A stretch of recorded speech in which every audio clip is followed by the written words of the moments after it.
பிதா சுதன் பரிசுத்த ஆவியின் பெயராலே ஆமேன். அன்னை மரியின் அன்பு மகனாம் ஆண்டவராய் இயேசு கிறிஸ்துவின் வெளியேறப்பட்ட நாமத்தினாலே பவளம் சமூக ஊடகத்தின் மூலமாய் உங்களை சந்திப்பதில் மிகவும் சந்தோஷம்.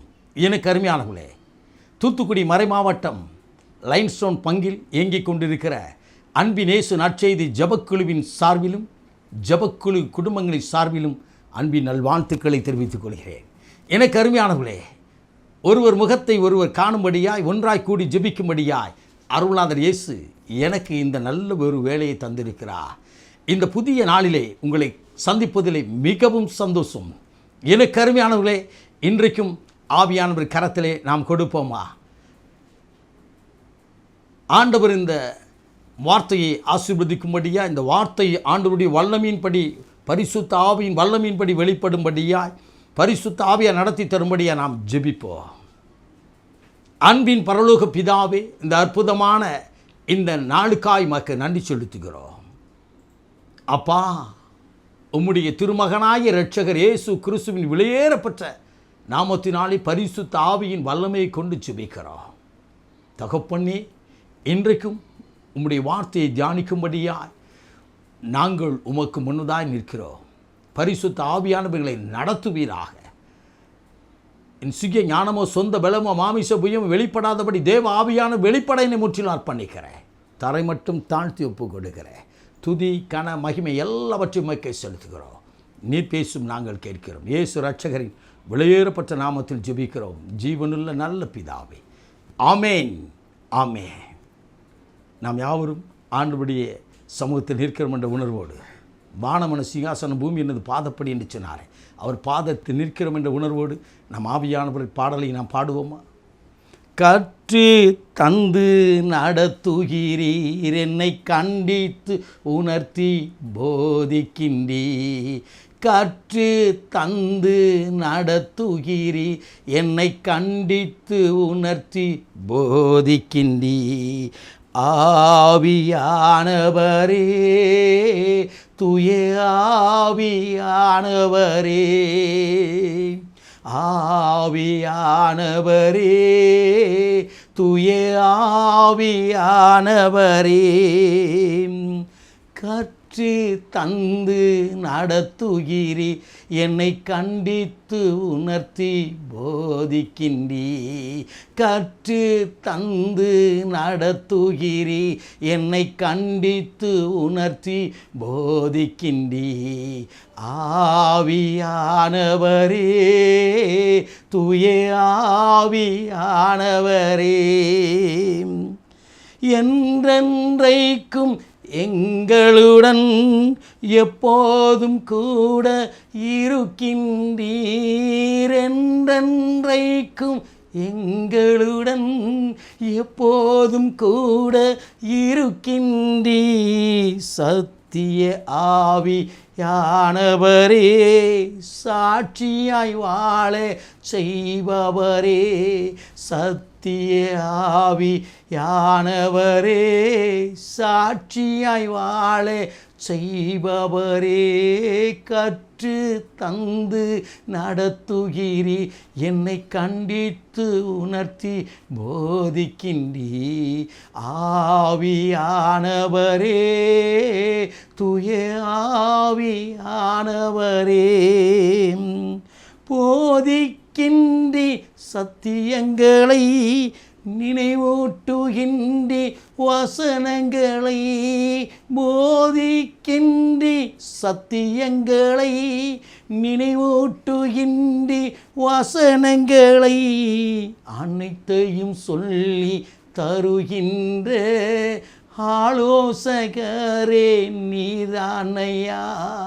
அனைத்தையும் சொல்லி தருகின்ற ஆலோசகரே நீதானையா. கற்று தந்து நடத்துகிறீ, என்னை கண்டித்து உணர்த்தி போதிக்கின்றீ. ஆவியானவரே, தூய ஆவியானவரே, ஆவியானவரே, தூய ஆவியானவரே.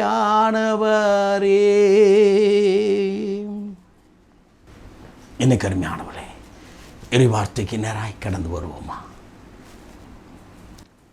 லூக்கா நற்செய்தியின் புத்தகம் 6ஆம் அதிகாரம் 37வது வசனம் 38 முடிய. பிறர் குற்றவாளிகள் என தீர்ப்பளிக்காதீர்கள், அப்பொழுதுதான் நீங்களும் தீர்ப்புக்குள்ளாக மாட்டீர்கள். மற்றவர்களை கண்டனம் செய்யாதீர்கள், அப்பொழுதுதான் நீங்களும் கண்டனத்துக்கு ஆளாக மாட்டீர்கள். மன்னியுங்கள், மன்னிப்பு பெறுவீர்கள். கொடுங்கள், உங்களுக்கு கொடுக்கப்படும். அமுக்கி குலுக்கி சரிந்து விழும்படி நன்றாய் அலைந்து உங்கள் மடியில் போடுவார்கள். நீங்கள் எந்த அளவையால் அளக்கின்றீர்களோ அதே அளவையால் உங்களுக்கு அளக்கப்படும். இது ஆண்டவரின் அருள்வாக்கு. இறைவா, உமக்கு நன்றி. எனக்கு அருமையானவர்களே, இன்றைக்கும் ஆண்டவருடைய வார்த்தைக்கு நேராக நாம் வந்திருக்கின்றோம். பரிசுத்த ஆவியானவரை வல்லமையோடு ஆண்டவரின் நாமத்தை புகழ்ந்தோம். இப்பொழுது ஆண்டவருடைய வார்த்தைக்கு நேராக வருகிறோம். இன்றைய இறை வார்த்தையிலே 2 காரியங்களை குறித்து ஆவியான நமக்கு போதிக்கின்றார். முதலாவது காரியம் 37வது இறை வார்த்தையிலே, பிறரை நீங்கள் குற்றவாளிகள் என்று தீர்ப்பிடாதீர்கள். மற்ற ஜனங்களை, மற்றவர்களை இவர் இப்படி இருக்கின்றார், இவர் இதை செய்கிறார், இதை இப்படிப்பட்டவராக இருக்கிறார் என்று சொல்லி யாரையும் குற்றப்படுத்தாதபடி இருங்கள் என்று சொல்லி பரிசுத்த விவிலியம் உங்களுக்கும் எனக்கும் போதிக்கின்றது. அடுத்ததாக மன்னிப்பை குறித்து ஆண்டவர் சொல்லும் பொழுது, நீங்கள் மன்னியுங்கள், நீங்கள் மன்னிக்கப்படுவீர்கள். என் அன்பு ஆண்டவராகிய இயேசு கிறிஸ்து இந்த பூமியிலே ஒரு மனிதனாய் அவதரித்து நம்மை போல பாடுள்ள மனிதனாய் கடந்து வந்து நமக்காக சிலுவையிலே தன்னை அர்ப்பணித்த ஆண்டவராய் இயேசு சீசர்களுக்கு கற்றுக் கொடுக்கும் பொழுது, பரலோக ஜெபத்திலே, பரலோக மந்திர ஜெபத்திலே பிதாவை நோக்கி ஜெபிக்கும்படி இருக்கும் பொழுது, நாங்கள் மன்னிப்பது போல எங்கள் பாவங்களை பிதாவே மன்னியும் என்று சொல்லி ஒரு அற்புதமான ஜெபத்தை கற்றுக் கொடுத்தார். நாம் எத்தனை பேரை மன்னித்திருக்கிறோம்? நம்முடைய ஜெபம் கேட்கப்படாதது காரணம் என்ன? நம்முடைய வாழ்க்கையிலே ஆசீர்வாதம் கிடைப்பதற்கு தாமதம் ஏன்? வாசிக்கிறோம், செபிக்கிறோம், வேதத்தை வாசிக்கிறோம், தேவாலயத்துக்கு செல்கிறோம், ஆனாலும் என் வாழ்க்கையிலே குறை இருக்கிறது. ஏன் குறை? ஏன் என்னுடைய வாழ்க்கையில் இப்படிப்பட்ட சம்பவங்கள் நடக்கின்றது? எனக்குள்ள மன்னிக்கக்கூடிய தன்மை இல்லை. கிறிஸ்து அவன் என்று சொன்னால் கிறிஸ்துவின் ஆவியை கொண்டிருக்கிறவன் கிறிஸ்தவன் என்று அழைக்கப்படுகிறார். எனக்கு அருமையானவர்களே, நம்முடைய ஆண்டவராய் இயேசு இந்த பூமியிலே பிறந்தது ஒரு சரித்திரத்தை படைத்திருக்கிறார். கிறிஸ்துவுக்கு முன்னதாய், கிறிஸ்துவுக்கு பின்னதாய். கிறிஸ்து வாழ்ந்த நாட்களிலே அவர் அதன் அடிச்சுவடை வைத்து சென்றார். தன்னை அடித்த, தன்னை காயப்படுத்தின, தன்னை குற்றப்படுத்தின, தன்னை கன்னத்தில் அறைந்த, தன் சிரசிலே முள்முடியை பதித்த, தன்னை வாரினால் அடித்த, காரி உமிழ்ந்த ஒவ்வொருவரையும் ஆண்டவர் பிதாவிடத்தில் ஒப்புக் கொடுக்கும் போது எப்படி ஒப்புக் கொடுத்தார்? பிதாவே, இவர்களை மன்னியும், இவர்களை மன்னியும், இவர்களை மன்னியும் என்று சொல்லி சிலுவையிலே மன்னிப்பை பெற்றுக் கொடுத்தவர். சிலுவையிலே தன் சொந்த இரத்தத்தை சிந்தி பிதா நம் மேல் வைத்த அன்பினாலே தன் சொந்த குமாரனாகிய திருமகனாகிய இரட்சகர் இயேசுவை பூமிக்கு அனுப்பி வைத்த போது, அவரை சிலுவை வரை கொண்டு போய் கடந்து போன போதும் கூட மொத்த பாவங்களையும் இயேசுவின் மேல் சுமத்தினார். அந்த சுமத்தின பாவத்தோடு பிதாவை நோக்கி பார்க்கின்றார் ஆண்டவராய் இயேசு கிறிஸ்து. எனக்கு அருமையானவர்களே, அப்பொழுதும் சொல்கிறார், பிதாவே இவர்களை மன்னியும். எத்தனை மாண்பு! கிறிஸ்துவம் என்று சொன்னால் அன்பிலே தொடங்குகிறது. ஆம், எனக்கு அருமையானவர்களே, அன்பு சகலத்தையும் தாங்கும் என்று சொல்லி வேதம் சொல்லுகிறது. அந்த அன்பு இருக்கும் என்று சொன்னால் மற்றவர்களை மன்னிக்கக்கூடிய ஒரு தன்மை இருக்கும். சிலரை பார்த்தீங்கன்னா வருஷக்கணக்காக பேச மாட்டோம், வருடக்கணக்காக நாங்கள் அப்படிங்க, நாங்கள் எப்படிப்பட்டவங்க தெரியுமா? நல்லா கவனித்து பாருங்கள். நமக்குள்ள ஆசீர்வாதம் ஏன் தடை? காலிலே கையிலே ஒரு காயம் ஏற்பட்டால், ஒரு முள் குத்திட்டுனா எவ்வளோ தான் காயத்துக்கு மருந்து போட்டாலும் அது சுகமாகிடும். ஆனால் உள்ளே இருக்கிற சீல் வெளியே வர அந்த உள்ளே இருக்கிற பிசிர் வெளியே வர உள்ளே இருந்து அது ரணமாகத்தான் இருக்கும். எனக்கு அருமையானவர்களே, அப்படிப்பட்ட காரியங்கள் தான் இன்றைக்கு அநேகருடைய வாழ்க்கையில் நடக்கின்றது. ஏன்னா நான் நன்றாக ஜெபிக்கிறேன், நன்றாக வருமானம் வருகிறது, ஆனால் என் வாழ்க்கையில் ஆசீர்வாதம் இல்லை. ஏன் இல்லை?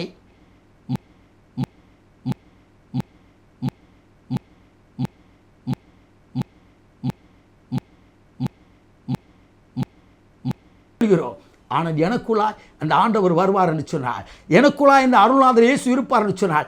என் வாழ்க்கையிலே எப்படிப்பட்ட காரியங்கள் சம்பவிக்க வேண்டும்? மன்னிக்க வேண்டும், மன்னிக்க வேண்டும். எனக்கு அருமையானவர்களே, ஒரு முறை நான் பங்காலயத்திற்கு கடந்து போனேன். சில தம்பிமார்கள் நின்று கொண்டிருந்தார்கள். பயங்கர கூட்டமாக இருந்துச்சு அந்த இடத்துல. என்னென்னு கேட்கும்போது தவறுதலாக அருட்தந்தையை பேசிவிட்டான்னு நினச்சேன். அந்த தம்பி யாருன்னு பார்த்து அந்த தம்பியை கூப்பிட்டு தந்தை உள்ளே போயிட்டாங்க. தம்பியை கூப்பிட்டு சொன்னேன், நீ ஒரு அபிஷேகம் பெற்ற குருவான இடத்துல நீ சொல்கிறாய், முதல்ல மன்னிப்பு பெறு. உன் வாழ்க்கை வாலிப தம்பி, அவன் உன் வாழ்க்கை ஆசீர்வாதமாக இருக்க வேண்டும், உன்னுடைய குடும்பம் உன் சந்ததி ஆசீர்வாதமாக இருக்க வேண்டும், தேவ சமூகத்தில் நிற்கிற தேவ மனுஷன் அவர்கள் என்று சொன்னபோது அவன் அழுதுட்டான். நிறைய தம்பிமார்கள் நீ சத்தம் போட்டாங்க, ஆனால் அந்த தம்பி பேசின தம்பி அழுதுட்டான். அவனை அழைத்து குருவானவரத்தில் கூட்டி சென்றபோது அந்த குருவானவர் அப்படி கட்டி பிடித்து அழுதார்கள். முழங்கால் படியிட்டு அவன், ஃபாதர் நான் தப்பு பண்ணிட்டேன், ஏதோ பேசிட்டேன்னு தந்தை அவரை அப்படி தூக்கி கட்டி பிடிச்சிட்டாங்க. கட்டி பிடிச்சி சொன்னாங்க, அப்படிலாம் ஒன்றும் இல்லைப்பா, அப்படிலாம் ஒன்றும் இல்லை, டென்ஷன் ஆகாத, நீ நல்லா இருப்ப. பாருங்கள், காயப்படுத்தி கலங்கும்படியாக வைத்த ஒரு அபிஷேகம் பெற்ற அருள் தந்தை உடனடியாக தன்னை தாழ்த்தினார். எங்களுடைய பங்கில் இருந்தவர்கள் அவர் வேறு யாரும் அல்ல, ஒரு அலாய்சிஸ் தந்தை என்ற ஒரு தந்தை இன்றைக்கு வீரபாண்டிய பட்டணத்தில் இருக்கிறார்கள். உடனடியாக தம்பிமார்களை கூப்பிட்டு அவர்களோடு ஐக்கியப்பட்டு ஒன்றுமில்லைன்னு சொல்லி ஒரு ஜெபம் பண்ணி அவங்களை ஆசீர்வதித்து அனுப்புகிறார். நான் அதிர்ந்து விட்டேன். இப்படி ஒருவேளை என்னை பேசியிருந்தால் நான் எந்த நிலையில் இருப்பேன் என்று சொல்லி என்னோடு கூட ஆவியானவர் பேசினார். உண்மைதானே எனக்கு அருமையானவர்களே? நன்றாய் கவனிங்கள். அவள் மன்னிக்கக்கூடிய ஒரு தன்மை இயேசு நம் உள்ளத்தில் இருப்பார் என்று சொன்னால் மாத்திரமே அந்த எண்ணம் வரும். சிலர் சொல்லுவோம், நான் ஒரு வீட்டுக்கு கடந்து போயிருந்தேன். அந்த வீட்டில் ஒரே ஒரு மகள். உள்ளே போன உடனே பெல் அடித்தோம், வெளியே வந்தாங்க, வாங்க பிரதர், வாங்க பிரதர். நாங்கள் உள்ளே போனேன். உள்ளே போன உடனே அந்த பிரதர் அவங்க குடும்ப தலைவர் வெளியே வந்தார். உடனே அவங்க அம்மா அந்த பாப்பாட்ட சொன்னாங்க, அப்பாட்ட பால் வாங்கிட்டு வர சொல்லி சொன்னா. அது கொஞ்ச நேரம் கழித்து ரெண்டாவது அவருக்கு வண்டியை ஸ்டார்ட் பண்ணக்கு முன்னாடி ஸ்நாக்ஸும் வாங்கிட்டு வந்துட சொல்லி பிரதர் வந்திருக்கிறாங்க. நான் கொஞ்சம் பார்த்த உடனே இங்கேருந்து டெலிகேஸ் பண்ணியே போயிட்டு இருக்கிறேன், என்ன விஷயம் அப்படின்னு கேட்டேன். ஆவியான என்னோடு கூட பேச ஆரம்பித்தா. அந்த மகள் சொன்னாள், பிரதர் எங்கள் மம்மி டேடி பேசி 7 வருஷம் ஆகிறது. எங்கள் மம்மியும் டேடியும் வீட்டுக்குள்ளே பேசி 7 வருஷம் ஆகிறது. ஒரே குடும்பத்தில் ஒரே வீட்டில் இருக்கின்ற பிள்ளைகள், ஒரே வீட்டில் இருக்கிற கணவன் மனைவி, தாழ்விலும் வாழ்விலும் நோயிலும் நொடியிலும் நாம் ஒன்றாயிருப்போம் என்று சொல்லி திருச்சபை மத்தியிலே தேவஜனங்கள் மத்தியிலே வாக்கு பண்ணினவர்கள், நான் எல்லாவற்றிலும் விட்டு கொடுப்பேன் என்று சொன்னவர், இன்றைக்கு சுயம் வெளிப்படுகிறது, மாமிசம் வெளிப்படுகிறது, ஆவி குறைந்து போகிறது. ஆகவே நமக்குள் மன்னிக்க முடியவில்லை. கவனிங்கள் எனக்கு அருமையானே, தேவாலயத்துக்கு வரும்போது அருமையான சகோதரி பின்பதாக இருந்து அந்த 2 வீலரில் கணவனின் ஷோல்டரில் கை வச்சு வருவாங்க. வெளியே பார்க்கறதுக்கு எப்படி இருக்கும்? அருமையான கபுள்ஸ், அருமையான தம்பதிகள், வாழ்த்தி சொல்ல வேண்டிய ஒரு சகலத்திலும் ஆசீர்வாதம் பெற்றவர்கள் என்று சொல்லக்கூடிய ஒரு நிலை இருக்கின்றது. ஆனால் உள்ளே எப்படி இருக்கிறோம் பாருங்கள். விட்டு கொடுக்க முடியவில்லை. என் அன்பு தாயார் சொல்லுவார்கள், விட்டு கொடுத்த மனிதன் கெட்டு போவதில்லை என்று சொல்லி. எனக்கு அருமையானவர்களே, நீங்களும் நானும் எப்படி இருக்கிறோம்? மன்னிக்கின்றோமா? மன்னிக்க வேண்டும். அதை இரண்டாவது மறக்க வேண்டும். மன்னித்தால் அவன் மனிதன், மறந்து விட்டால் அவன் மாமனிதன் என்று சொல்வார்கள் சான்றோர்கள். நீங்களும் நானும் ஆண்டுபடி சமூகத்தில் நிற்கிறோம் என்று சொன்னால் இன்றைய வேத வசனத்தின்படி, வேத வார்த்தையின்படி நாம் மன்னிக்க மற்றவர்களை பெருப்போம், மன்னிப்பதற்கு நாம் ஆயத்தமாக இருப்போம் என்று சொன்னால் ஆசீர்வாதம் மனிதரிடத்தில் அல்ல, ஆண்டவரிடத்தில் வரும்.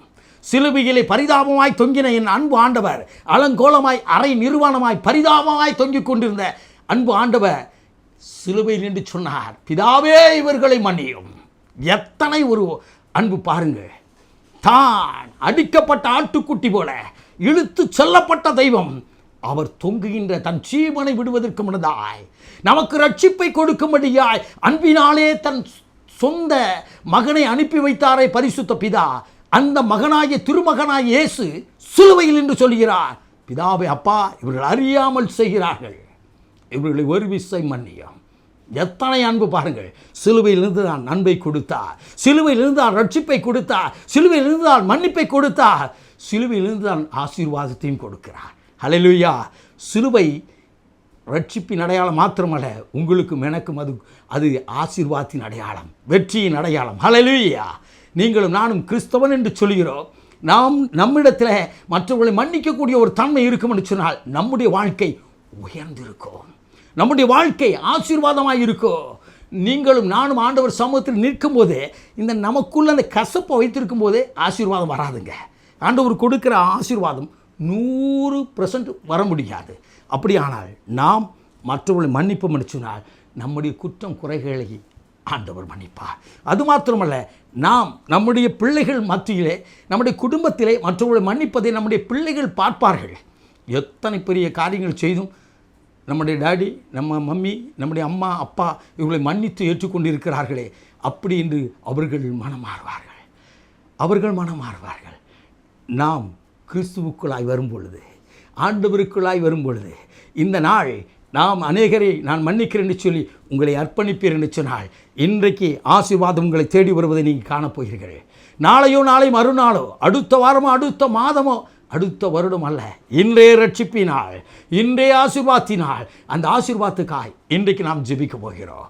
எனக்கு அருமையானவர்களே, இன்றைக்கு உங்கள் குடும்பத்தில் யாரெல்லாம் உங்களுக்கு மன்னிக்க முடியாத ஒரு சூழ்நிலையில் இருக்கிறாங்களோ அவங்களெல்லாம் மனதில் கொண்டு வந்து, ஆண்டவரே இவர்கள் செய்த காரியங்களை நான் மன்னிக்கிறேன் ஆண்டவரை, மறக்கிறேன் ஆண்டவரை சொல்லி ஒப்புரவாகுங்கள். ஆண்டவர் சமூகத்தில் ஒப்புரவாகுங்கள். எனக்கு அருமையானவர்களே, பாவ மன்னிப்பு என்பது எந்த சபையிலும் இல்லை, திருச்சபையில் மாத்திரமே இருக்குது. ஒப்புரவு அருள் சாதனம். அது அருள் சாதனத்திலே ஒரு அருள் சாதனமாய் நம்முடைய திருச்சபை கொடுக்கின்றது. அருள் தந்தையின் மூலமாய் நமக்கு ஆண்டவராய் இயேசு கொடுக்கிறார். இந்த தவக்காலத்திலேயாவது நல்ல ஒரு பாவ சங்கீதம் செய்து மன்னிக்க முடியாதவளை மன்னிக்கிறேன் என்று சொல்லி ஒப்பு கொடுத்து ஆண்டவரத்தில் ஒப்புரவாங்கள். இன்றைக்கே ஆசீர்வாதத்தை பெற்றுக்கொள்ளப் போகிறீர்கள். எனக்கு அருமையான உங்கள் குடும்பம் செழித்திருக்கும். நீங்கள் வாழ்கின்ற பகுதியில், நீங்கள் இருக்கின்ற ஏரியாவிலே, நீங்கள் குடியிருக்கிற தெருவிலே நீங்கள் ஆசீர்வாதமாக இருப்பதை அநேகர் காணப்போகிறார்கள். ஹல்லேலூயா. இயேசுவுக்கே புகழ், மரியே வாழ்க. எனக்கு அருமையானவர்களே, நாம் ஜெபிப்போமா. மகா பரிசுத்தம் உள்ள தகப்பனே, இந்த அற்புதமான வேலைக்காய்மை சோதரிக்கிறோம் அப்பா. இன்றைக்கும் உம்முடைய வார்த்தை கேட்டுக்கொண்டது ஒவ்வொருவருக்குள்ளாக உம்முடைய வல்லமை புறப்படுவதாக, வல்லமை கடந்து வருவதாக. மன்னியுங்கள், மன்னிப்பை பெறுவீர்கள் என்ற வார்த்தையை தகப்பனே கேட்ட ஒவ்வொரு இருதயத்துக்குள்ளும் மன்னிக்கின்ற அந்த சுவாபம் வெளிப்படுவதாக. இயேசு சுவாமி சிலுவையில் சிந்தின அந்த விலையேறப்பட்ட ரத்தம் ஒவ்வொரு மேலும் சிந்தப்படுவதாக. அந்த பரிசுத்த ஆட்டுக்குட்டியாகிய இயேசு கிறிஸ்து விலையேறப்பட்ட ரத்தம் ஒவ்வொருவருக்குள்ளாய் இறங்கி வருவதாக. தகப்பனே, ஒவ்வொருவரையும் மன்னித்து, ஒவ்வொரு அந்த மன்னித்தது நிமித்தமாய் ஒவ்வொருவரும் ஆசீர்வாதத்தை பெற்றுக்கொள்வார்களாக.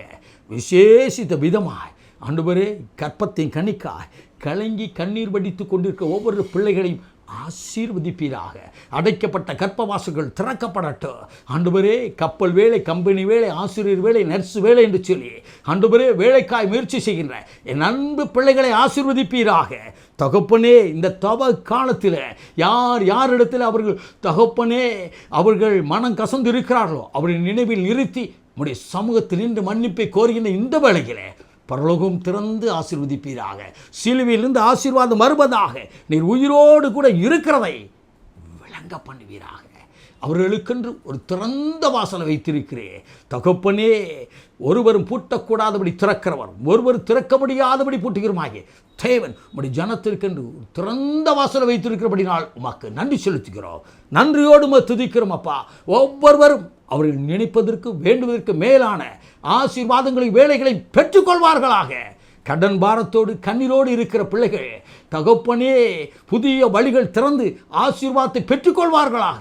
தகப்பனே, இந்த நாளிலும் ஆண்டவர ஒரு விசேஷித்த ஆசீர்வாதங்களை உடைய ஜனத்தின் மேல் வைப்பதற்காக நன்றி.